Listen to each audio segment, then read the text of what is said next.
ಸ್ನೇಹಿತರೆ, ಈಗ ಯಾವ ಒಂದು ಇಲಾಖೆಯಲ್ಲಿ ನೇಮಕಾತಿ ಅಧಿಸೂಚನೆ ಹೊರಡಿಸಿದ್ದಾರೆ ಅಂದ್ರೆ ನಿಮ್ಗೆ ಈಗಾಗಲೇ ಇದ್ರ ಡೀಟೇಲ್ ಗಳು ಸಿಕ್ಕಿರಬಹುದು. ಮೊದಲಿಗೆ ಬಂದ್ಬಿಟ್ಟು ಇದು ಅಬಕಾರಿ ಇಲಾಖೆಯ ಒಂದು ನೇಮಕಾತಿ, ಓಕೆನಾ, ಅದರ ಒಂದು ಅಧಿಸೂಚನೆ ಕುರಿತಾಗಿ ಮಾತಾಡ್ತಾ ಇದ್ವಿ.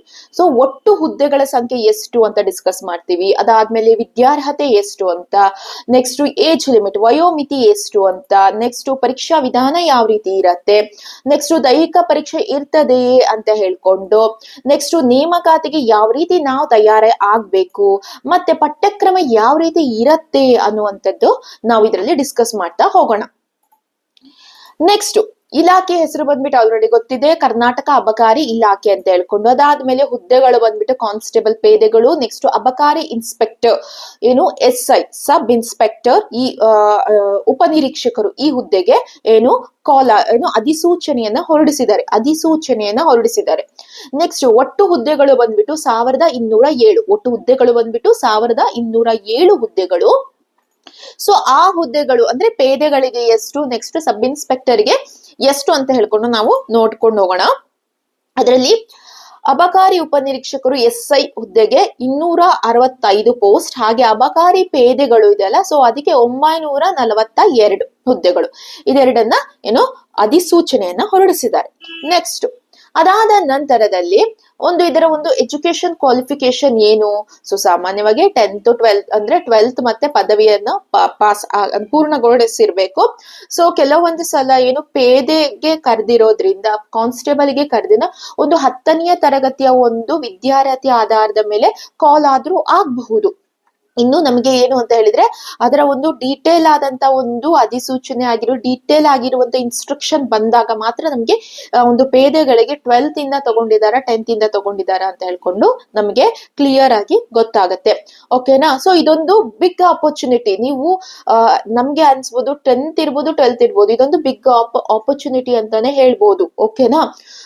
ನೆಕ್ಸ್ಟ್ ಯಾಕಂದ್ರೆ ಪೇದೆಗಳಿಗೆ 942 ಹುದ್ದೆಗಳ ಒಂದು ಕಾಲ್ ಫಾರ್ ಆಗಿದೆ. ಸೊ ಅದನ್ನ ನೆನಪಲ್ಲಿ ಇಟ್ಕೊಳ್ಳಿ. ನೆಕ್ಸ್ಟ್ ವಯೋಮಿತಿ ಬಂದ್ಬಿಟ್ಟು ಕನಿಷ್ಠ ವಯೋಮಿತಿ 18 ವರ್ಷದಿಂದ ನೀವು ಅಪ್ಲೈ ಮಾಡಬಹುದು. ಇನ್ನು ಗರಿಷ್ಠ ವಯೋಮಿತಿಗೆ ಬಂದ್ರೆ ಸೊ ಅದನ್ನ ಒಂದು ಏಜ್ ರಿಲ್ಯಾಕ್ಸೇಷನ್ ಅನ್ನೋದು ಕೆಟಗರಿ ವೈಸ್ ಅನ್ನ ಕೊಡೋದ್ರಿಂದ ಸೊ ನಾವು ನೋಡೋಣ ಯಾವ ಒಂದು ಎಷ್ಟು ಗರಿಷ್ಠ ವಯೋಮಿತಿಯನ್ನ ಇಡ್ತಾರೆ ಅಂತ ಹೇಳ್ಕೊಂಡು ಗೊತ್ತಾಗತ್ತೆ.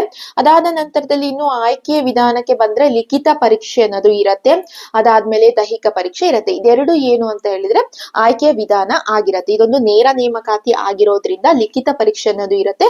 ಸೊ ಇದು ಯಾವ ರೀತಿಯಾಗಿ ಇರತ್ತೆ ಅನ್ನೋದನ್ನ ನಮ್ಗೆ ಮುಂದಿನ ಒಂದು ದಿನಗಳಲ್ಲಿ ಅಪ್ಲಿಕೇಶನ್ ಅನ್ನ ಭರ್ತಿ ಮಾಡೋದಿಕ್ಕೆ ಒಂದು ಲಿಂಕ್ ಅನ್ನ ಪ್ರೊವೈಡ್ ಮಾಡ್ತಾರಲ್ಲ, ಅದರಲ್ಲಿ ಇನ್ಸ್ಟ್ರಕ್ಷನ್ ಗಳನ್ನ ಒಂದು ನಿಯಮಗಳನ್ನ ಎಲ್ಲವನ್ನ ಅವರು ಅದರಲ್ಲಿ ಕೊಡ್ತಾರೆ. ಸೊ ಅಲ್ಲಿವರೆಗೆ ನಾವು ವೇಟ್ ಮಾಡ್ಲೇಬೇಕು. ಈಗ ನೀವು ಸ್ಕ್ರೀನ್ ಅಲ್ಲಿ ಕಾಣ್ತಿದೆಯಲ್ಲ, ಸೊ ಈ ಒಂದು ಅಧಿಸೂಚನೆಯನ್ನ ಹೊರಡಿಸಿದ್ದಾರೆ. ಇಲ್ಲಿ ನೋಡಿ ಮೇಲ್ಕಂಡ ವಿಷಯಕ್ಕೆ ಸಂಬಂಧಿಸಿದಂತೆ ಉಲ್ಲೇಖಿತ ತಮ್ಮ ಪತ್ರಗಳ ಕಡೆಗೆ ಗಮನ ಸೆಳೆಯಲಾಗಿದೆ. ಅಬಕಾರಿ ಇಲಾಖೆಯಲ್ಲಿ ಮಂಜೂರಾಗಿ ಖಾಲಿ ಇರುವ ಅಬಕಾರಿ ಉಪನಿರೀಕ್ಷಕ ಮತ್ತು ಅಬಕಾರಿ ಪೇದೆಗಳ ಹುದ್ದೆಗಳನ್ನು ನೇರ ನೇಮಕಾತಿ ಮೂಲಕ ಈ ಕೆಳಕಂಡಂತೆ ಭರ್ತಿ ಮಾಡಿಕೊಳ್ಳಲು ಸರ್ಕಾರದ ಸಹಮತಿ ನೀಡಲಾಗಿದೆ. ಇದರಲ್ಲಿ ಗವರ್ಮೆಂಟ್ ನ ಒಂದು ಅಪ್ರೂವಲ್ ಅನ್ನೋದು ಸಿಕ್ಕಿದೆ. ಸೊ ಅದಕ್ಕೋಸ್ಕರ ನೇಮಕಾತಿಯನ್ನ ಮಾಡ್ಕೊಳ್ತೀವಿ ಅಂತ ಹೇಳ್ಕೊಂಡು ಇದರ ಒಂದು ಎಷ್ಟೆಷ್ಟು ಹುದ್ದೆಗಳು ಅನ್ನೋದನ್ನು ಸಹ ಕೆಳಗಡೆ ಕೊಟ್ಟಿದ್ದಾರೆ. ಸೊ ಇದಿಷ್ಟು ಬಂದಿರೋದು, ಮತ್ತೆ ಇನ್ಯಾವುದು ಇನ್ಸ್ಟ್ರಕ್ಷನ್ ಗಳನ್ನ ಕೊಟ್ಟಿಲ್ಲ. ಸೊ ಬಂದಿರೋದು, ಸೊ ಪ್ರೀವಿಯಸ್ ಅಲ್ಲಿ ಯಾವ ರೀತಿ ಕಾಲ್ ಫಾರ್ ಆಗಿತ್ತು ಅದರ ಬೇಸ್ ಮೇಲೆ ಒಂದಿಷ್ಟು ಪಾಯಿಂಟ್ಸ್ ಗಳನ್ನ ನೀಡಲಾಗಿದೆ. ಸೊ ಇನ್ನು ನೆಕ್ಸ್ಟ್ ಬಂದ್ಬಿಟ್ಟು ನಮ್ಮ ಒಂದು ತಯಾರಿ ಹೇಗಿರ್ಬೇಕು. ಈಗ ನಾನು ಇಂತ ಒಂದು ಗೋಲ್ಡನ್ ಆಪರ್ಚುನಿಟಿ ಇದೆ, ನಾನು ಇವಾಗಿಂದಾನೇ ತಯಾರಿಯನ್ನ ಮಾಡ್ಕೊಳ್ತೀನಿ ಅನ್ನುವಂಥವ್ರು, ಸೊ ಅಥವಾ ಕಾಂಪಿಟೇಟಿವ್ ಎಕ್ಸಾಮ್ ಅಲ್ಲಿ ತಯಾರಿಯಲ್ಲಿ ಇರುವಂತವ್ರು ಯಾವ ರೀತಿ ತಯಾರನ್ನ ಮಾಡ್ಕೊಂತೀರಾ. ಸೊ ನೀವು ಸ್ಟಡೀಸ್ ಅನ್ನ ನೀವು ನಿಮ್ಮ ಒಂದು ಸ್ಟ್ರಾಟಜಿಯ ಪ್ರಕಾರನೇ ಮಾಡಿ. ಸೊ ನೀವು ಐಡಿಯಾಸ್ ಗಳನ್ನ ತಗೊಂಡ್ಬಿಟ್ಟು ನೀವು ಅದನ್ನ ಅಪ್ಲೈ ಯಾವ ರೀತಿ ಮಾಡ್ಕೋಬೇಕು ಅಂದ್ರೆ ನಿಮಗೆ ಯಾವ ರೀತಿ ಯೂಸ್ ಆಗತ್ತೆ ಅನ್ನೋ ಒಂದು ಆಧಾರದ ಮೇಲೆ ನಿಮ್ಮ ಒಂದು ಸ್ಟಡಿ ಸ್ಟ್ರಾಟಜಿಯನ್ನ ಮಾಡ್ಕೋಬೇಕಾಗತ್ತೆ. ಯಾಕೆ ಅಂತ ಹೇಳಿದ್ರೆ ನಾವುಗಳಿರ್ಬಹುದು ಅಥವಾ ನೀವು ಬೇರೆ ಕಡೆಯಿಂದ ಹಲವಾರು ಮಾಹಿತಿಗಳನ್ನ ತಗೊಂಡು ಈ ರೀತಿ ಓದ್ಬೇಕು ಅಂದ್ರು ಕೊನೆಗೆ ಓದುವಂತವ್ರು ಯಾರಾಗಿರ್ತೀರಾ, ನೀವಾಗಿರ್ತೀರಾ. ಸೊ ಅದಕ್ಕೋಸ್ಕರ ನಿಮ್ಮ ಒಂದು ಅಂದ್ರೆ ಸ್ಟಡಿ ಅನ್ನೋದು ನಿಮ್ಮ ಟೈಮ್ ಟೇಬಲ್ ನಿಮಗೆ ಅನುಕೂಲವಾಗೋ ರೀತಿಯಲ್ಲಿ ನಿಮ್ಮ ಟೈಮ್ ಟೇಬಲ್ ಅನ್ನ ಹಾಕೊಳ್ಳಿ. ನಿಮ್ಮ ಒಂದು ಏನೋ ನೀವು ಓದ್ತಾ ಇರೋರು ಅಥವಾ ಜಾಬ್ ಮಾಡ್ತಾ ಇರೋರು, ಸೊ ನಿಮ್ಮ ಒಂದು ಟೈಮ್ ಯಾವಾಗ ಸಿಗತ್ತೆ, ನಾನು ಹೇಗ್ ಓದಿದ್ರೆ ನನಗೆ ಹೆಲ್ಪ್ ಆಗತ್ತೆ ಅಂತ ನೀವೇ ಒಂದು ಟೈಮ್ ಟೇಬಲ್ ಮಾಡ್ಕೊಳ್ಳಿ. ನೆಕ್ಸ್ಟ್ ನೀವು ಕೋಚಿಂಗ್ ಆದ್ರೂ ತಗೊಳ್ಳಿ, ಆನ್ಲೈನ್ ಕೋಚಿಂಗ್ ಆದ್ರೂ ತಗೊಳ್ಳಿ, ಆಫ್ಲೈನ್ ಕೋಚಿಂಗ್ ಆದ್ರೂ ತಗೊಳ್ಳಿ. ಒಳ್ಳೊಳ್ಳೆ ಕೋಚಿಂಗ್ ಸೆಂಟರ್ಗಳು ಇದೆ. ಸೊ ಆ ಸೆಂಟರ್ಗೆ ನೀವು ಜಾಯ್ನ್ ಆಗಿ ಆಮೇಲೆ ಆನ್ಲೈನ್ ಅಲ್ಲಿ ಯೂಟ್ಯೂಬ್ ಚಾನೆಲ್ಸ್ ಗಳನ್ನ ನೀವು ರೆಫರ್ ಮಾಡಬಹುದು. ನಿಮಗೆ ಉಪಯುಕ್ತವಾಗಿ ನಿಮ್ಗೆ ಯಾವ್ದು ಚೆನ್ನಾಗ್ ಅನ್ಸತ್ತೆ, ನಿಮಗೆ ಈ ಸ್ಟಡೀಸ್ಗೆ ನಿಮ್ಗೆ ಯಾವ್ದು ಹೆಲ್ಪ್ ಆಗತ್ತೆ, ಸೊ ಅಂತ ಒಂದು ಮಾಹಿತಿಗಳನ್ನ ತಗೊಳ್ಳಿ, ನೋಟ್ಸ್ ಮಾಡ್ಕೊಳ್ಳಿ. ನೆಕ್ಸ್ಟ್ ಒಂದು ವಿಡಿಯೋದಲ್ಲಿ ಸೊ ನಿಮ್ ಹತ್ರ ಇರ್ಲೇಬೇಕು, ನಾನು ಕಾಂಪಿಟೇಟಿವ್ ಎಕ್ಸಾಮ್ ಅನ್ನ ಬರೀತೀನಿ, ಸೊ ನನ್ನ ಹತ್ರ ಇದು ಖಂಡಿತವಾಗಿ ಇರ್ಲೇಬೇಕು ಅನ್ನುವಂತ ಒಂದು ಪುಸ್ತಕದ ಬಗ್ಗೆ ನಾನು ಮಾಹಿತಿಯನ್ನ ಖಂಡಿತ ನೀಡ್ತೀನಿ. ನಾನು ಸಹ ರೆಫರ್ ಮಾಡ್ಬಿಟ್ಟು ಉತ್ತಮವಾದಂತ ಪುಸ್ತಕಗಳು ಯಾವ್ದು ಇದೆ ಅಂತ ಹೇಳ್ಕೊಂಡು ನಿಮ್ಗೆ ಅದರ ಒಂದು ಮಾಹಿತಿಯನ್ನ ನಾನು ನೀಡ್ತೀನಿ. ಸೊ ನೆಕ್ಸ್ಟ್ ಅದಾದ ನಂತರದಲ್ಲಿ ಯಾವ ಪುಸ್ತಕವನ್ನ ಓದ್ಬೇಕು ಮತ್ತೆ ಪಠ್ಯಕ್ರಮ ಅಂತ ಹೇಳ್ಕೊಂಡು ನಾನು ಒಂದು ಲಾಸ್ಟಿಗೆ ತಿಳಿಸಿದ್ದೆ. ಪಠ್ಯಕ್ರಮ ಯಾವ ರೀತಿ ಇರತ್ತೆ ಅಂತ ಹೇಳ್ಕೊಂಡು, ಪಠ್ಯಕ್ರಮ ಅಥವಾ ಸಿಲೆಬಸ್ ಯಾವ ರೀತಿನೇ ಇರ್ಬೋದು, ಆದ್ರೆ ಸಿಲೆಬಸ್ ಅನ್ನೋದು ಮೇನ್ ಆಗಿ ಹೇಗೆ ಬರತ್ತೆ ಅಂತ ಹೇಳಿದ್ರೆ, ನಿಮ್ಮ ಒಂದು ಸಿಲೆಬಸ್ಗಳು ಮೇನ್ ಆಗಿ 6ರಿಂದ 10ನೇ ತರಗತಿ ಪುಸ್ತಕಗಳನ್ನ ಓದಿ. ಓಕೆನಾ? ಕರ್ನಾಟಕ ಸರ್ಕಾರದ ಒಂದು 6ರಿಂದ 10ನೇ ತರಗತಿಯ ಪುಸ್ತಕಗಳನ್ನ ಓದಿ, ಜೊತೆಗೆ ಖಾಲಿ ಪುಸ್ತಕಗಳು, ಆ ಪುಸ್ತಕಗಳನ್ನ ಈಗ ಎಲ್ಲಿ ಸಿಗತ್ತೆ, ಮಕ್ಕಳೆಲ್ಲ ಈಗ ಏನು ಅಂತ ಹೇಳಿದ್ರೆ ಸ್ಕೂಲಿಗೆ ಹೋಗ್ತಾ ಇರ್ತಾರೆ, ನಮ್ಗೆ ಪುಸ್ತಕಗಳು ಸಿಗಲ್ಲ ಅಂತ ಹೇಳಿದ್ರೆ ಆ ಪುಸ್ತಕಗಳನ್ನ ಯಾವ ರೀತಿ ಡೌನ್ಲೋಡ್ ಮಾಡ್ಬೇಕು ಅನ್ನುವಂಥದ್ದನ್ನ ನಾನು ಆಲ್ರೆಡಿ ತಿಳಿಸಿದೀನಿ ನನ್ನ ಒಂದು ವಿಡಿಯೋದಲ್ಲಿ. ಸೊ ಅದರ ಲಿಂಕ್ ಅನ್ನ ಸಹ ಕೊಟ್ಟಿರ್ತೀನಿ. ಸೊ ನೀವು ನಿಮ್ಗೆ ಕಾಂಪಿಟೇಟಿವ್ ಎಕ್ಸಾಮ್ಸ್ ಅವ್ರಿಗೆ ತುಂಬಾನೇ ಹೆಲ್ಪ್ ಆಗುತ್ತೆ. ಅದಾದ ನಂತರದಲ್ಲಿ ಇನ್ನೊಂದು ಪಾಯಿಂಟ್ ಅಂತ ಹೇಳಿದ್ರೆ, ಗ್ರಾಮರ್ಗಳು, ಕನ್ನಡ ಗ್ರಾಮರ್, ಅದು ಸಹ ನೀವು ಯಾವ್ದನ್ನ ಓದ್ಬೇಕು, ಹೇಗೆ ಓದ್ಬೇಕು, ಅದು ಸಹ 6ರಿಂದ 10ನೇ ತರಗತಿಯ ಒಂದು ಕನ್ನಡ ಮತ್ತು ಇಂಗ್ಲಿಷ್ ಗ್ರಾಮರ್ಗಳನ್ನೇ ನೀವು ಓದುವಂತ ಒಂದು ಪ್ರಯತ್ನವನ್ನ ಮಾಡ್ಬೇಕು.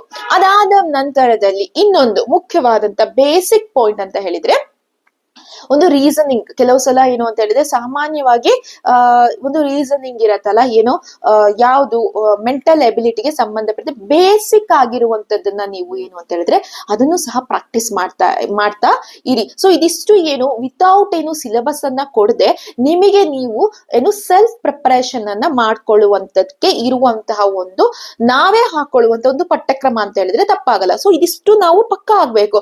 ಇದು ಪಕ್ಕಾ ಆದ ನಂತರದಲ್ಲಿ ಸಿಲೆಬಸ್ ನಿಮಗೆ ಕೊಟ್ಟಾಗ ನೀವು ಯಾವ್ದನ್ನ ಬಿಟ್ಟಿದ್ದೀರಲ್ವಾ, ಸೊ ಅದನ್ನ ನೀವು ಓದ್ಕೊಂಡಾಗ ನಿಮಗೆ ನಿಜವಾಗಿಯೂ ಸಹ ತುಂಬಾನೇ ಈಸಿ ಆಗತ್ತೆ.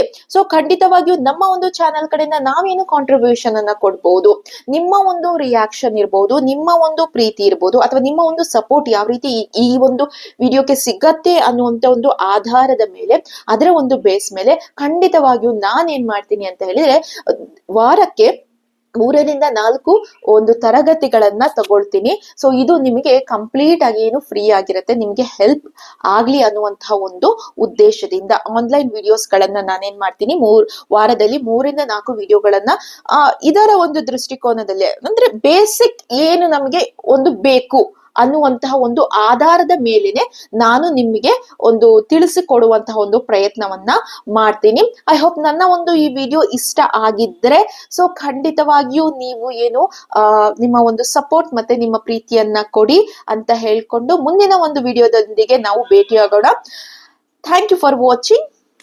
ಧನ್ಯವಾದಗಳು ಸ್ನೇಹಿತರೆ.